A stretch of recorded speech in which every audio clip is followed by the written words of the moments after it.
Hey everyone, welcome back to Bruce Sentar's AMA, where you ask me wild questions. Really not so wild. They all pertain to my books. I'm an author. I write harem lit and lit RPG and progression fantasy.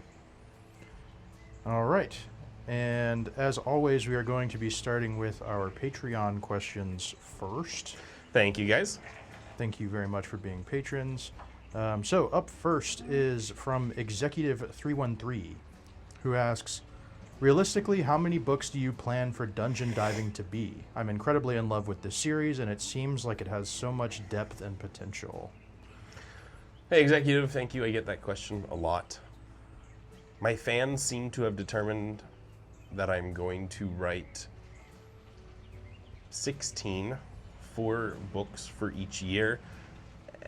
And at least right now, that's kind of the target. It's a lot of books, though. It is a lot of books. Well, you're already at what, 12? Yeah, I'm on 12 right now. Yeah, so not too far-fetched, at least. No.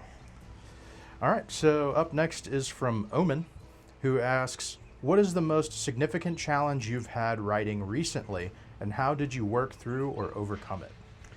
Significant challenge writing recently.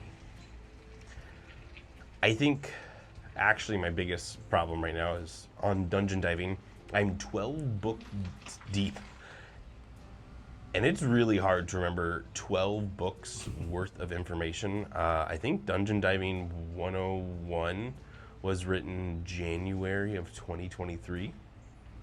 So at this point, I'm 3.5 years since I wrote that book. So details are getting more difficult, and it's actually kind of hard to go back and read an entire series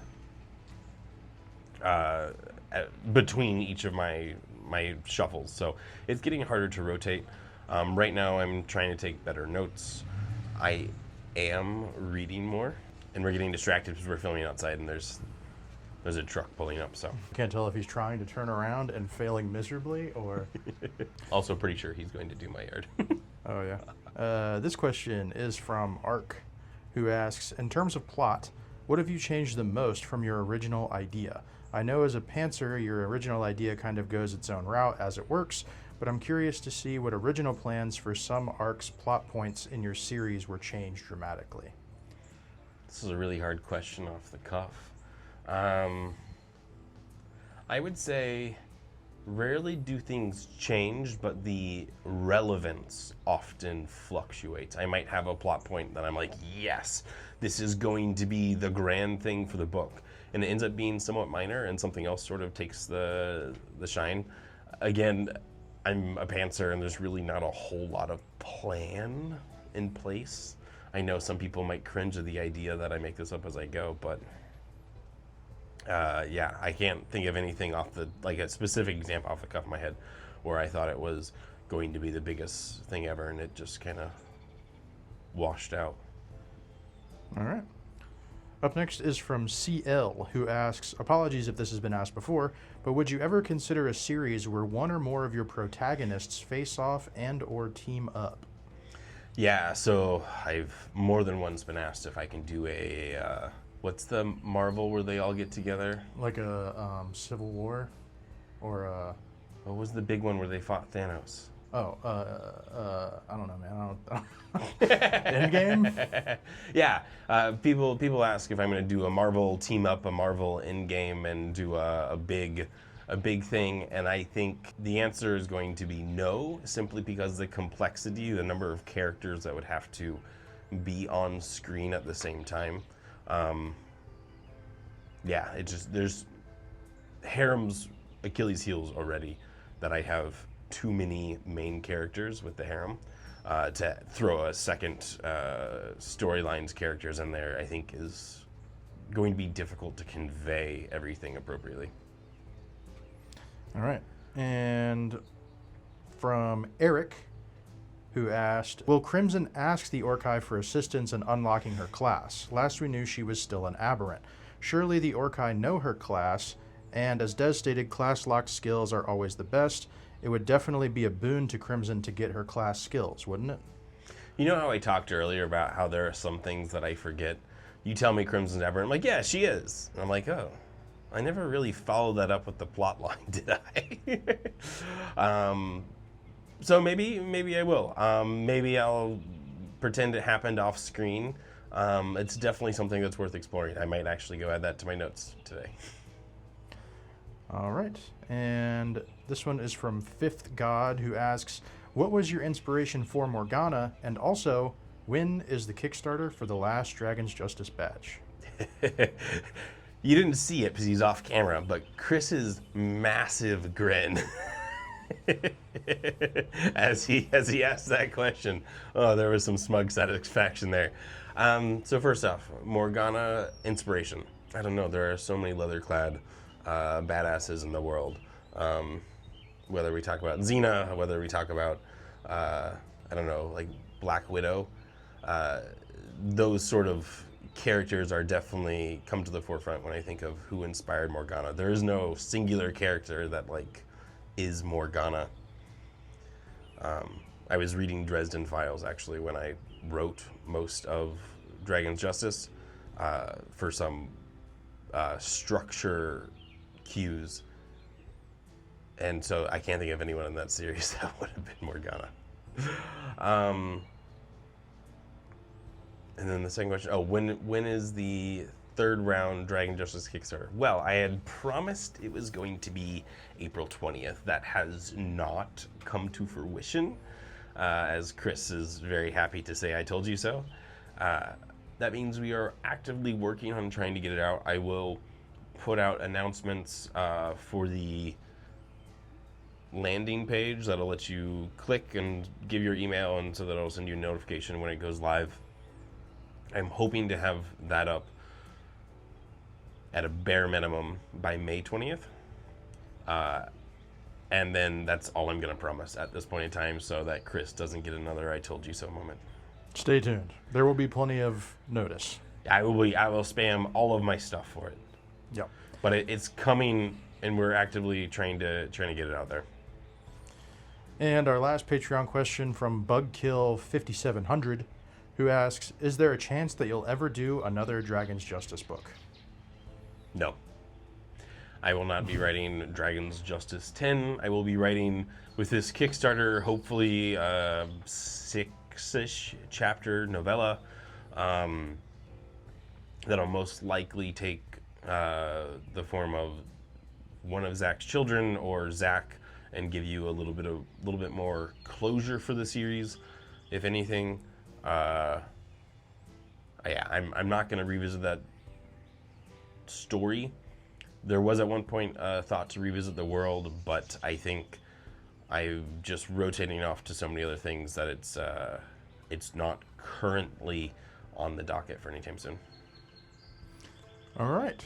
And now we are moving on to our Discord questions. As always, there will be a link below for the Discord server if you would like to join that and get in on the fun. Our first question is from Specimen Spiff, who asks, is there any way to get the old Kickstarter bonus content? So, old Kickstarter bonus content, if you're talking about the chapters, they are actually still in the books. I didn't reprint them without them. So if you do join the third round and get those books, you will get those. We are considering offering the trading cards as add-ons for the third round, because we have extra trading cards left over. So I think minimum order for those was like 300 or something. So yeah, we have that. It won't be free. The cards, unlike the people who backed the earlier Kickstarter, and like I said, you have those chapters in the existing books that I have printed. But generally speaking, my goal for Kickstarter is to make it Kickstarter exclusive.